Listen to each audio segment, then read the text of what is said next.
एक छोटा सा गांव था जहां एक प्यारा और समझदार बच्चा रहता था। उसका नाम था अयान। अयान बहुत जिज्ञासु था और हर चीज के बारे में जानना चाहता था। उसके घर में एक पुराना कमरा था जो हमेशा बंद रहता था। अम्मी हमेशा कहती थीं, उस कमरे के पास मत जाना। लेकिन अयान के दिल में एक सवाल था, आखिर उस कमरे में है क्या? एक रात का राज। एक रात जब सब सो रहे थे, अयान ने देखा कि उस बंद कमरे के दरवाजे से हल्की सी रोशनी बाहर आ रही है। अयान का दिल जोर जोर से धड़कने लगा, लेकिन हिम्मत करके वो धीरे धीरे दरवाजे के पास गया। जैसे ही उसने दरवाजा खोला, अंदर का नजारा कमरे में कोई भूत नहीं था। वहां एक पुराना संदूक रखा था और उसके अंदर बहुत सारी कहानी की किताबें, पुराने खिलौने और अयान के अब्बू के बचपन की तस्वीरें। तभी अम्मी वहां आ गईं और मुस्कुराकर बोलीं, ये कमरा हमने इसलिए बंद रखा था क्योंकि ये यादों का खजाना है। एक छोटा सा गांव था जहां एक प्यारा और समझदार बच्चा रहता था। उसका नाम था अयान। अयान बहुत जिज्ञासु था और हर चीज के बारे में जानना चाहता था। उसके घर में एक पुराना कमरा था जो हमेशा बंद रहता था। अम्मी हमेशा कहती थीं, उस कमरे के पास मत जाना। लेकिन अयान के दिल में एक सवाल था, आखिर उस कमरे में है क्या? एक रात का राज।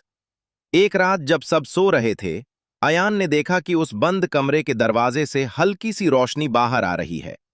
अयान का दिल जोर जोर से धड़कने लगा, लेकिन हिम्मत करके वो धीरे धीरे दरवाजे के पास गया। जैसे ही उसने दरवाजा खोला, अंदर का नजारा कमरे में कोई भूत नहीं था। वहां एक पुराना संदूक रखा था और उसके अंदर बहुत सारी कहानी की किताबें, पुराने खिलौने और अयान के अब्बू के बचपन की तस्वीरें। तभी अम्मी वहां आ गईं और मुस्कुराकर बोलीं, ये कमरा हमने इसलिए बंद रखा था क्योंकि ये यादों का खजाना है। एक छोटा सा गांव था जहां एक प्यारा और समझदार बच्चा रहता था। उसका नाम था अयान। अयान बहुत जिज्ञासु था और हर चीज के बारे में जानना चाहता था। उसके घर में एक पुराना कमरा था जो हमेशा बंद रहता था। अम्मी हमेशा कहती थीं, उस कमरे के पास मत जाना। लेकिन अयान के दिल में एक सवाल था, आखिर उस कमरे में है क्या? एक रात का राज। एक रात जब सब सो रहे थे, अयान ने देखा कि उस बंद कमरे के दरवाजे से हल्की सी रोशनी बाहर आ रही है।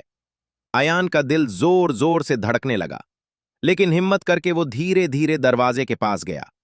जैसे ही उसने दरवाजा खोला, अंदर का नजारा कमरे में कोई भूत नहीं था। वहां एक पुराना संदूक रखा था और उसके अंदर बहुत सारी कहानी की किताबें, पुराने खिलौने और अयान के अब्बू के बचपन की तस्वीरें। तभी अम्मी वहां आ गईं और मुस्कुराकर बोलीं, ये कमरा हमने इसलिए बंद रखा था क्योंकि ये यादों का खजाना है। एक छोटा सा गांव था जहां एक प्यारा और समझदार बच्चा रहता था। उसका नाम था अयान। अयान बहुत जिज्ञासु था और हर चीज के बारे में जानना चाहता था। उसके घर में एक पुराना कमरा था जो हमेशा बंद रहता था। अम्मी हमेशा कहती थीं, उस कमरे के पास मत जाना। लेकिन अयान के दिल में एक सवाल था, आखिर उस कमरे में है क्या? एक रात का राज। एक रात जब सब सो रहे थे, अयान ने देखा कि उस बंद कमरे के दरवाजे से हल्की सी रोशनी बाहर आ रही है। अयान का दिल जोर जोर से धड़कने लगा, लेकिन हिम्मत करके वो धीरे धीरे दरवाजे के पास गया। जैसे ही उसने दरवाजा खोला, अंदर का नजारा कमरे में कोई भूत नहीं था। वहां एक पुराना संदूक रखा था और उसके अंदर बहुत सारी कहानी की किताबें, पुराने खिलौने और अयान के अब्बू के बचपन की तस्वीरें। तभी अम्मी वहां आ गईं और मुस्कुराकर बोलीं, ये कमरा हमने इसलिए बंद रखा था क्योंकि ये यादों का खजाना है। एक छोटा सा गांव था जहां एक प्यारा और समझदार बच्चा रहता था। उसका नाम था अयान। अयान बहुत जिज्ञासु था और हर चीज के बारे में जानना चाहता था। उसके घर में एक पुराना कमरा था जो हमेशा बंद रहता था। अम्मी हमेशा कहती थीं, उस कमरे के पास मत जाना। लेकिन अयान के दिल में एक सवाल था, आखिर उस कमरे में है क्या? एक रात का राज। एक रात जब सब सो रहे थे, अयान ने देखा कि उस बंद कमरे के दरवाजे से हल्की सी रोशनी बाहर आ रही है। अयान का दिल जोर जोर से धड़कने लगा, लेकिन हिम्मत करके वो धीरे धीरे दरवाजे के पास गया।